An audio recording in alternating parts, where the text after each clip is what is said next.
একজনকে যদি আপনি ইট মারেন তাহলে তো আপনাকে পাটকেল খেতেই হবে, মানে ইকবালের গোড়াটাই লড়ে গেছে।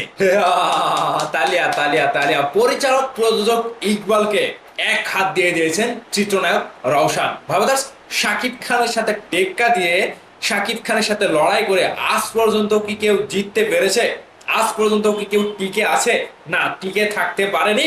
তো এবারের ঈদে প্রমাণ হয়ে গেল আবারও পরিচালক প্রযোজক ইকবালকে যেন একেবারে ধুইয়ে দিলেন চিত্রনায়ক রওশান। তবে কেন রওশান এই কাজটি করলো ভাইবাদার্স, এখানে একটা টুইস্ট রয়েছে। প্রযোজক পরিচালক ইকবালের রিভেঞ্জ সিনেমাটি এবারের ঈদে মুক্তি পায়, আর পাশাপাশি শাকিব খানের সাথে টেক্কা দিতে পরিচালক এবং প্রযোজক ইকবাল তিনি রওশন এবং বুবলিকে নিয়ে রিভেঞ্জ সিনেমাটি নিয়ে ঈদে আসে।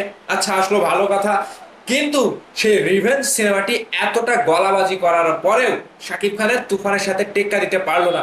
দর্শক মতামত থেকে পরিচালক ইকবাল যেটা পেয়েছে, তার সিনেমাতে রওশন এবং বুবলি রয়েছে, সেজন্য সেই সিনেমাটি তারা দেখবে না, দর্শকের মতামত। তাহলে আপনি ইকবাল যদি জুটি সিলেক্ট করতে না পারেন তাহলে শাকিব খানের সিনেমার সাথে কিভাবে টেক্কা দেবেন? আর এবার শাকিব খানের সাথে টেক্কা দিতে রওশন এবং বুবলিকে নিয়ে পরিচালক প্রযোজক ইকবাল যে গলাবাজিটা করেছে, রওশন অনেক বড় সুপারস্টার, অনেক বড় নায়ক, অনেক অ্যাকশনের সিনেমা করেছে, সেই সিনেমা নিয়ে পরিচালক প্রযোজক ইকবাল দর্শকের কাছে একেবারে অপমানিত হয়েছে। সেই জায়গা থেকে রিভেঞ্জ সিনেমার পরে বিট্রে নামে আরো একটি সিনেমাতে রওশন এবং বুবলিকে তারা চুক্তিবদ্ধ করেছিল, এমনকি সেই সিনেমার 40% কাজও কিন্তু শেষ হয়ে গিয়েছিল।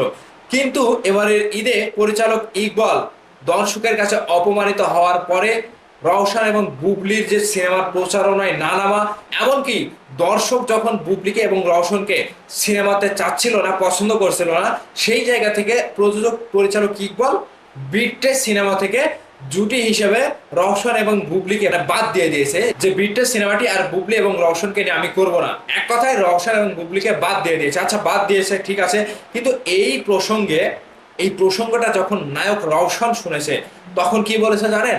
আপনি শুনলে এবার হাসবেন এবং তালি দিবেন, আপনারা অবশ্যই তালি দিবেন।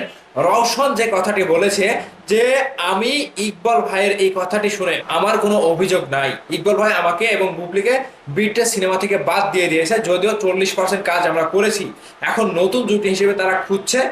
এমনকি ইকবালের এই কথাতে নায়ক রওশনের কোনো অভিযোগ নাই, এবং তিনি যেটা বলছেন যে পরিচালক ইকবালের সাথে কাজ করার কোনো রুচিও আমার নাই, এমনকি পরিচালক প্রযোজক ইকবালের সাথে কাজ করার কোনো ইচ্ছাও আমার নাই, ইচ্ছাও কমে গিয়েছে। তাহলে একটা পরিচালক নায়ক নায়িকাকে যদি সিলেক্ট করতে না পারে, এমনকি নায়ক নায়িকাকে যদি অপমান করে জুটি হিসেবে, তাহলে সেই পরিচালকের কতটুকু যোগ্যতা রয়েছে, এমনকি তার সাথে কোনো নায়ক নায়িকা কাজ করবে কি না এর পরবর্তীতে এরকম কি ভরসা রয়েছে যে যিনি নায়ক নায়িকাকে অপমান করে তার সিনেমাটিতে অভিনয় করতে নিয়ে, তাহলে পরিচালক প্রযোজক ইকবালের সিনেমা কোন নায়ক নায়িকা করবে? এখানে রওশন যেন একেবারে ঠিক উত্তর দিয়ে দিয়েছে পরিচালক ইকবালকে, একেবারে এক হাত দিয়ে দিয়েছে। আর রওশন কিন্তু নিজের জায়গা থেকে সাংবাদিকদের সাথে কখনো লিয়াজু করেনি।